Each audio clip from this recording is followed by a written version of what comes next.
So, video number 4 in our series of 5 videos about the 5 biggest mistakes car finance companies and car dealers make when running their own Facebook ad campaigns is landing pages. So, we've done a great job of getting somebody to your website from your Facebook ad. Now, this is the most important bit. We don't want to mess this up. Now, I'm going to suggest that the vast majority of your traffic, unless you've told Facebook otherwise and that you want your ad specifically to appear on desktop only, most of your traffic is going to come from mobile. And that means that your landing page, if it looks great on desktop, but it looks terrible on mobile, you need to change that up quickly. The most important thing is about how it looks on mobile, and then desktop becomes secondary. So, a couple of things to think about.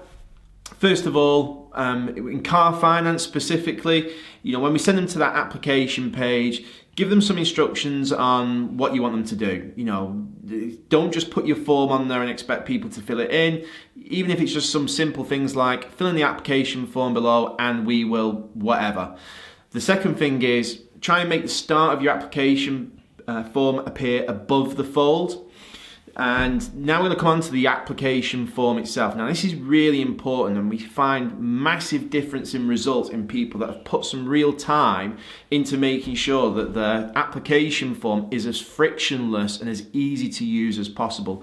Now we do a lot of work with clients that use the AutoConvert system, and they supply some really great forms which make it as easy as possible for that potential client to fill in an application form. It has postcode lookups and things like that.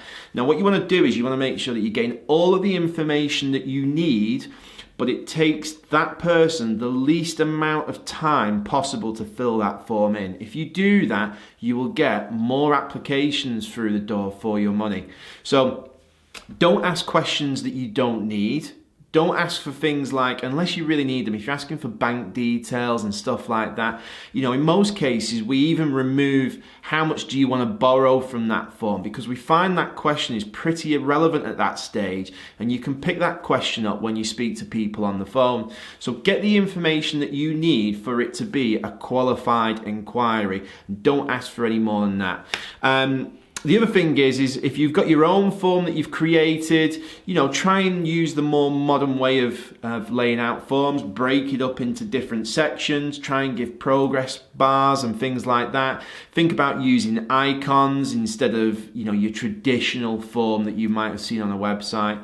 And again, if you've got the ability to do so, monitor drop-offs. Have a look at where people are dropping off from filling that form. So if you know there's a particular stage in that form where people are disappearing, then you know that part of the form needs some attention. You need to make some changes to it, and it means that you'll get more inquiries coming through for the money that you're spending on Facebook ads.